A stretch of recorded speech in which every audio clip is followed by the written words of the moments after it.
Laisse béton!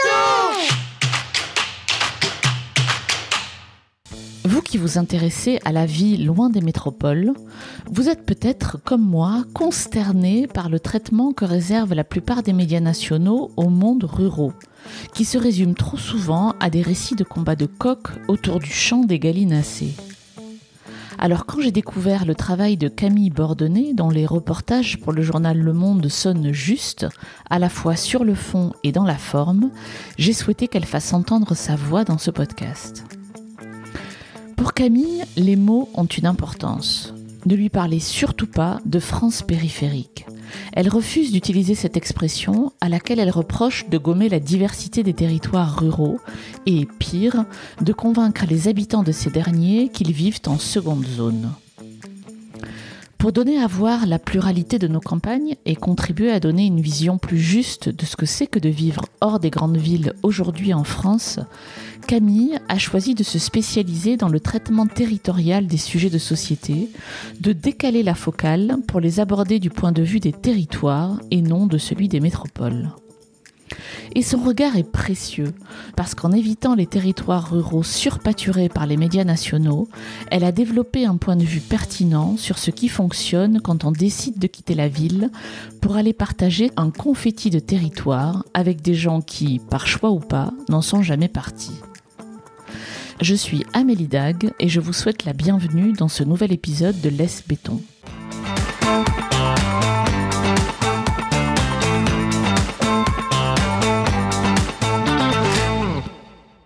Pour démarrer ma conversation avec Camille, je lui ai demandé ce qui l'avait amené à s'intéresser aux territoires ruraux. Moi, j'ai grandi à la campagne et en arrivant, comme beaucoup de gens, pour mon premier travail, donc en l'occurrence à Paris et au sein d'un journal, d'une rédaction nationale comme Le Monde. J'ai toujours évidemment été imprégnée aussi de mon regard sociétal depuis la campagne. Donc j'avais toujours à cœur de raconter les mêmes sujets finalement qui peuvent intéresser des urbains, mais vus depuis la campagne. Finalement, c'est juste décaler la focale. C'est pas dire forcément ce sont deux mondes qui nécessitent d'être cloisonnés. C'est plutôt dire pourquoi ces sujets-là, on décale pas le regard et on les traite pas aussi de manière délocalisée. Et donc oui, mon parcours personnel et toutes les sensibilités que peuvent apporter un ancrage, un parcours personnel ont joué.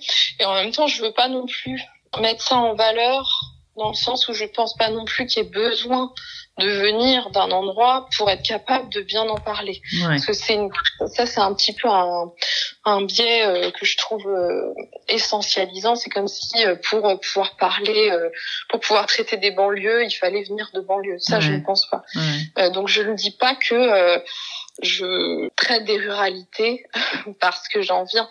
Je dis juste que, en l'occurrence, j'avais peut-être ce besoin de voir davantage de traitement médiatique au sein de ma rédaction de certains sujets où j'avais l'impression qu'une partie de la société n'était pas assez suffisamment incarnée. Elle l'était, ouais. Mais je trouvais qu'elle méritait également un rubricard, c'est le terme qu'on emploie, c'est-à-dire un journaliste dédié pleinement, de la même manière qu'il y avait un journaliste en fait au sein de la rédaction du service Société du Monde. En fait, il y a toujours eu un journaliste spécialisé sur les banlieues, un journaliste qui traite un peu plus aussi de la ville de Paris parce que c'est des enjeux énormes, voilà.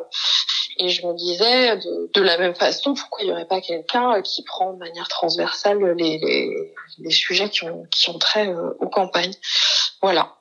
Puis après, le mouvement des Gilets jaunes et cette espèce aussi de réveil général, de prise de conscience des habitants des métropoles qui avaient une vaste partie du territoire qui ne se sentait pas suffisamment incarnée et qui ne donnait peut-être pas assez la parole pour faire entendre leurs problématiques, pour le coup plus spécifiques, notamment le rapport au transport et à la mobilité du quotidien, parce qu'il y a quand même des thématiques qui sont plus criantes, voilà, dans l'accès aux transports et aux services publics qui sont plus prégnantes dans les territoires ruraux.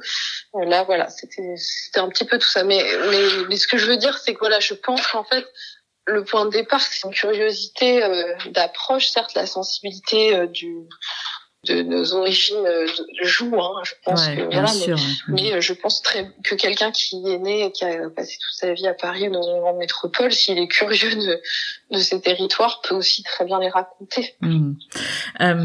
Vous parliez des Gilets jaunes. Vous, ça fait, je crois, 10 ans que vous travaillez au Monde, justement sur le traitement médiatique des sujets liés aux ruralités au pluriel. Est-ce que vous avez vu une évolution, que ce soit au Monde ou ailleurs d'ailleurs? Est-ce que vous trouvez que les choses changent ou pas? Oui.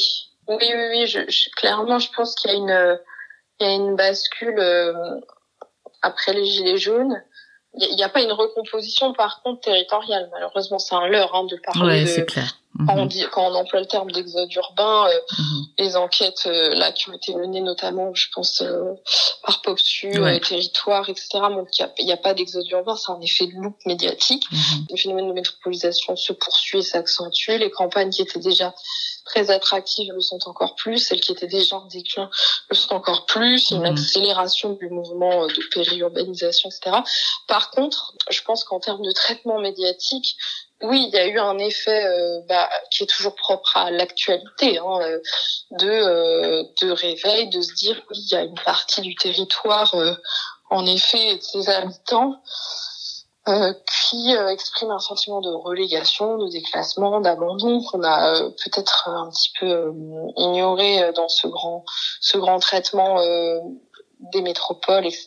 Et donc plus d'intérêt, d'attention, je dirais, porté aux campagnes, avec toutefois peut-être parfois ce biais, justement, ce raccourci de lecture qui consiste à, quand on en parle, parler encore avec un prisme de la France périphérique versus les métropoles, ou alors, autre biais parfois, une vision un peu romantique qui s'est exprimée notamment au moment du Covid, de tout d'un coup présenter cette horde de Parisiens qui auraient un déclic pour aller finalement consommer la campagne d'Images d'Épinal, avec une campagne agréable. C'est vrai que quand on a les moyens et les privilèges de choisir des campagnes plutôt attractive, d'acheter une longère, de télétravailler et d'ouvrir une épicerie bio. On peut pas dire qu'on vit la ruralité. On vit c'est quelque part importer aussi des privilèges métropolitains à la campagne. C'est indéniable. Il y a eu beaucoup plus d'intérêt des médias pour les campagnes. Est-ce que le traitement qu'on a donné depuis est plus juste? Par contre, je me prononcerai pas là-dessus. Là, je parle de la presse nationale. Oui, bien sûr, c'était ma question. Mais je n'englobe pas du tout la presse quotidienne régionale qui est très importante et qui, au quotidien, raconte, elle, depuis toujours, à hauteur d'hommes et de femmes et de territoires, la France en bas de chez elle, de manière, je pense, juste. Et d'ailleurs, en tant que journaliste de presse nationale, moi, je lis tous les jours la presse régionale, et c'est aussi une veille pour moi, des antennes parmi d'autres pour sentir les histoires, les mutations sociétales, etc. Alors, vous le disiez tout à l'heure, vous écrivez sur différents sujets de société vus par un prisme, celui des mondes ruraux, on va dire. Depuis toutes ces années où vous écrivez sur ces sujets-là, ou avec ce prisme-là, est-ce que il y a, je sais pas, une anecdote ou un moment particulier ou un reportage particulier durant lequel vous seriez senti particulièrement, je sais pas, utile à votre place? Est-ce qu'il y a un souvenir particulier qui remonte, que vous auriez envie de raconter? C'est vrai que le reportage que j'ai réalisé à l'Orme, là, dans le Morvan, justement pour essayer de sonder, et c'était vraiment, en fait, c'était un sujet qui m'obsédait finalement depuis un moment. C'est comment essayer de raconter ce que je sentais dans tous mes reportages, dans des campagnes qui ont vu arriver plusieurs vagues de ce qu'on appelle donc les néo-ruraux. Là encore, je suis prudente avec la phraséologie parce que même néo-ruraux, c'est rentré dans le jargon, alors que on est tous un peu le néo de quelqu'un. Je pense qu'on vient s'installer à la campagne. Il y a plein de façons d'arriver, plein de projets différents, plein de profils. Il y en a qui vont s'installer à la campagne de manière plus ou moins subie. Certaines fois, en fait, on parle beaucoup des profils choisis qui quittent les villes, mais il y a aussi tous les profils subis qui quittent les villes, qui sont devenus inabordables, et qui sont repoussés de plus en plus loin dans les couronnes périurbaines jusqu'à des campagnes qui coûtent moins cher, etc. Bon, bref. Et donc, je voulais néanmoins essayer de sonder comment c'est reçu et perçu par les locaux. Les habitants, les natifs, il y a plein de façons de les désigner. Là aussi, je trouve qu'il faut être prudent avec les mots pour pas enfermer en fait et dans des catégories les gens. Ça me tenait vraiment à cœur parce que souvent j'avais l'impression que le traitement, et je l'ai toujours, et en fait j'ai toujours pas fini cette obsession le traitement médiatique qui était donné, c'était souvent du point de vue des néos, avec une vision un peu idyllique, qui arrivent, qui ouvrent des espaces de coworking, qui ouvrent des épiceries vrac, qui reprennent un café associatif, et je ne me mets pas du tout en question leurs bonnes intentions, qui à chaque fois sont les bonnes. C'est plein de bonnes intentions souvent, et c'est sincère. Mais je trouve qu'on donne peu à entendre, et moi y compris, comment c'est perçu et reçu par ceux qui n'ont peut-être jamais eu le choix de quitter leur territoire, qui parfois y vivent depuis toujours parfois de manière tout à fait choisie et fière, mais il y a aussi parfois un aspect subi parce que on sait très bien que l'orientation scolaire est plus difficile quand le premier lycée général est à 1 heure et qu'il faut aller à l'internat, que il y a 1 heure de quart scolaire le matin, que les chances de réussite ne sont pas les mêmes, etc. On connaît le nombre de barrières matérielles, symboliques, psychologiques qui peuvent s'ajouter dans un parcours quand on vient d'un territoire où on a moins accès aux services publics en fait, et où il y a parfois une rupture du pacte républicain. Donc voilà, c'était ça que je voulais aller sonder donc j'ai choisi l'Orne dans le Morvan, mais j'aurais pu aller évidemment à plein d'endroits, et j'en avais une liste importante.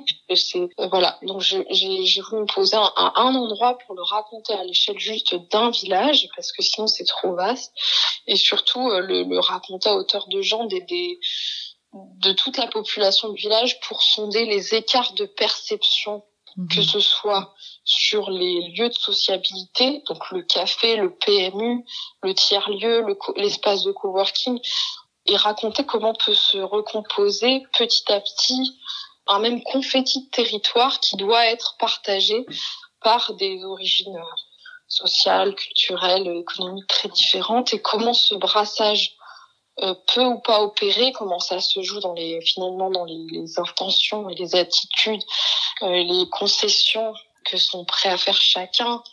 C'est aussi beaucoup d'inter-individuel, ça se joue beaucoup à des rencontres, bien sûr. Des ouvertures des façons des façons de parler, d'approcher l'autre, de s'habiller. Enfin, tout se joue dans des détails. Donc c'est pas simple à raconter en fait.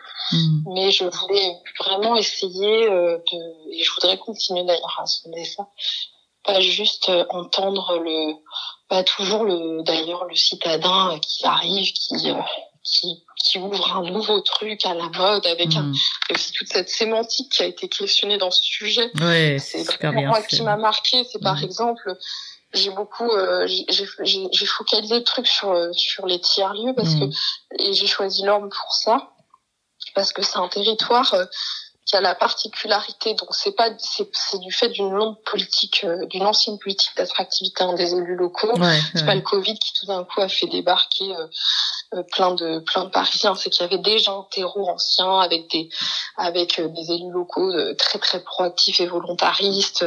Et du coup, c'était intéressant de voir justement, rien qu'à l'échelle par exemple de ce qu'on appelle les tiers-lieux, c'est le symbole, je trouve, des nouveaux lieux portés par l'ANCT, l'Agence nationale de la cohésion des territoires, comme laboratoire un peu de la ruralité, les ruralités de demain, qui seront les nouveaux espaces de liens sociaux où tout le monde pourra se croiser, etc.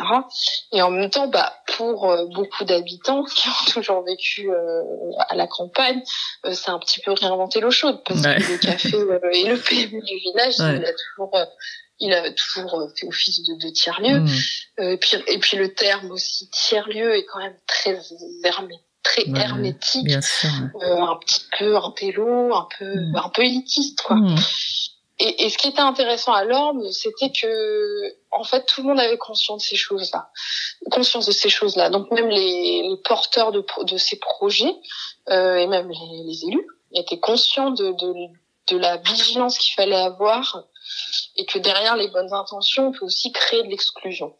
Voilà. Donc ça m'a vraiment marqué, parce que il y a d'autres lieux où je suis passée, je ne citerai pas de nom, où j'ai senti que c'était quand même plus clivé. Et il y avait peut-être pas cette prise de recul. Voilà, il y avait des bonnes intentions, mais un petit peu maladroites, et pas encore suffisamment de recul pour voir que ça peut aussi susciter du frottement, quoi.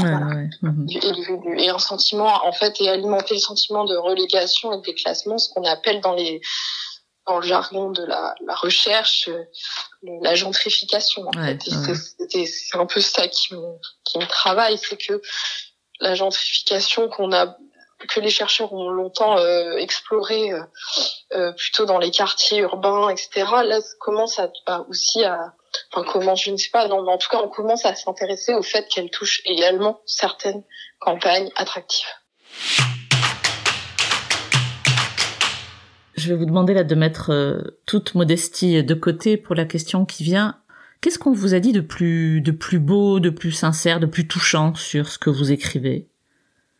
On me l'a dit après plusieurs reportages, et c'est le plus beau retour qu'on puisse faire à un journaliste, c'est merci de nous donner la parole et de nous considérer. Le terme considérer qui est revenu quelques fois, en fait ça dit beaucoup de choses, et ça donne beaucoup de sens aussi au choix que j'ai fait de un petit peu me focaliser sur je déteste justement l'expression comme dire France périphérique, de dire les invisibles, enfin c'est assez galvaudé, mais c'est comme quand je commence un projet de reportage et que je dis aux gens, voilà, je voudrais venir pour m'intéresser à ça qui se passe chez vous, ou à ce projet que vous faites. Et souvent, plusieurs fois en tout cas, il y a eu cette première réaction qui était qu'est-ce que vous faites dans notre bled, pourquoi le monde vient ici? Et ça, c'est assez frappant, comme si ça veut dire qu'il y a un truc a été assimilé par les gens, en fait, qu'ils étaient pas dignes d'intérêt, ou alors que leur territoire, que leur projet, c'est quand même vachement ancré dans les imaginaires et tout. Enfin, pourquoi le monde ne s'intéresserait pas à telle initiative dans tel village, à tel super élu qui se bouge, à telle exploitation agricole. Enfin, voilà. Moi, c'est vrai que quelque part je le cite parce que ça me frappe, mais après je pense que cette réaction, quelque part, je la partage, et moi, je me sens aussi bien, justement peut-être mieux même, et plus à ma place quand je suis en reportage, parce que c'est des décalages aussi que j'ai pu ressentir en n'étant pas issue justement en n'ayant pas grandi dans une métropole. Quand j'y suis arrivée, je me sentais pas vraiment je joue faussement la surprise du pourquoi vous vous intéressez à nous, alors que je connais très bien les ressorts de ce qui fait qu'on peut ressentir ça, puisque quand moi-même j'étais ado et que je n'aurais pas imaginé une seconde que je ferais que mon premier boulot serait à Paris, que je travaillerais dans une rédaction nationale, etc. C'était un sentiment d'être un peu moins intéressant. C'est particulier que je ressentais aussi. Et c'est aussi peut-être pour ça que oui, j'ai une partie qui est touchée et parce qu'en fait, je me sens peut-être plus à ma place quand je suis en reportage parmi ceux qui me ressemblent davantage. En tout cas, ça n'influence pas mon traitement de ces sujets. Voilà. Non, mais ça le rend plus juste, honnêtement. Enfin, vu de l'extérieur. C'est simplement mon regard qui peut-être est un peu infusé par ça, quoi. Ouais. Vous avez une expression que j'aime bien, je crois d'ailleurs que c'est dans l'article que vous mentionniez tout à l'heure, le reportage que vous avez réalisé à l'Orme. Vous parlez des repentis des métropoles, j'aime beaucoup, ça m'a beaucoup parlé. Alors, est-ce que vous auriez, je ne sais pas si les auditeurs se considèrent comme des repentis des métropoles, certains peut-être, est-ce que vous auriez un message pour eux? Qu'est-ce que vous auriez envie de leur dire avec tout ce que vous voyez depuis ces dernières années, tous les reportages que vous faites, les articles que vous écrivez, ce dont vous témoignez à travers vos articles? Qu'est-ce que vous auriez envie de leur dire pour que leur départ vers un monde plus rural soit quelque part une réussite dans le sens qui est pas d'erreur, quoi. Voilà, que ça marche pour eux, que ça marche pour le territoire, enfin que tout le monde s'y retrouve, quoi. Ouais. C'est une question un peu délicate parce que je veux surtout pas avoir un regard surplombant et me faire donneuse de leçons, parce que je connais pas les trajectoires qui poussent chacun à quitter les métropoles et qui sont très très diverses, donc je sais pas vraiment à qui je m'adresse, qu'il y a autant de repentis des métropoles que de trajectoires de vie personnelle, quoi. Peut-être dire que ce que moi j'ai pu constater qui fonctionne ou qui dysfonctionne. J'ai constaté dans plusieurs reportages que quand ça marche, ça marche. Encore une fois, c'est exagéré de dire ça parce qu'il y a plein de nuances. En tout cas, c'est l'humilité d'arriver, l'humilité d'approche, de prendre le temps de s'intéresser réellement à ce qui existe déjà, à ce qui fait ce territoire où on arrive, peut-être avant même si c'est souvent en fait un projet qui anime la volonté de partir, on se dit je pars parce que je vais ouvrir ci ou je vais développer tel projet là et ça va être super, et je pense que les intentions sont sincères et belles, mais peut-être déjà prendre le temps de voir ce qui existe, de s'intéresser et aussi dans l'intérêt qu'on porte à ceux qui sont déjà sur un territoire, c'est une manière aussi de les valoriser.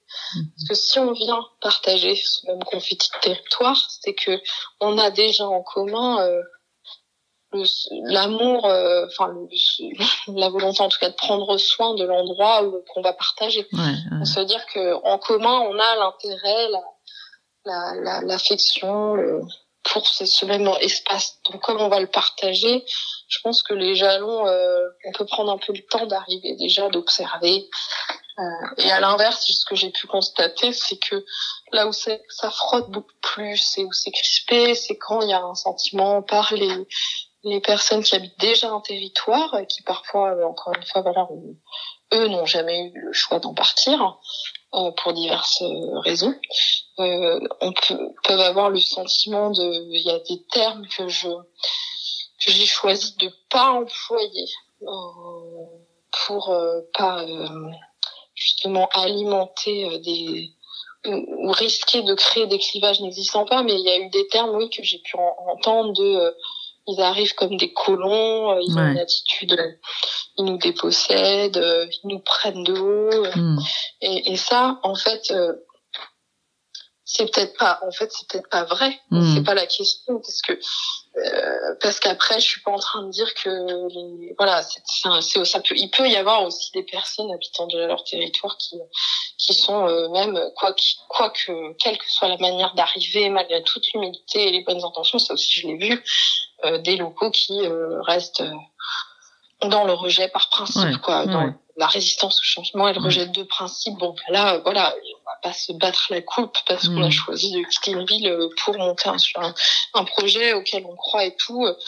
Mais voilà, c'est une vigilance, je pense, dans les attitudes, être prêt à faire des concessions, ce qu'on voit un peu à l'orme quand dans mon reportage, je raconte notamment un truc qui est assez symbolique et qui m'a frappé d'un petit groupe d'amis qui ont racheté une ancienne auberge pour la transformer en ce qu'ils appellent tiers-lieu, mais ils ont vite abandonné le terme parce qu'ils ont vu que ce qui comptait, c'était ce qu'on y faisait, les moments qu'on y partageait, plutôt que les revendications militantes qu'on y porte, etc.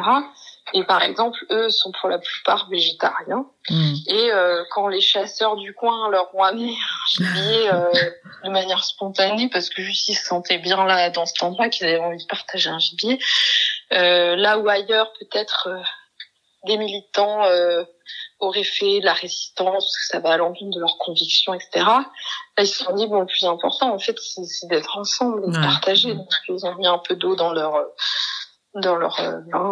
conviction, et ils ont fait une soirée, en plus, à thème retour de chasse, où ils ont honoré le gibier, où ils l'ont cuisiné, etc.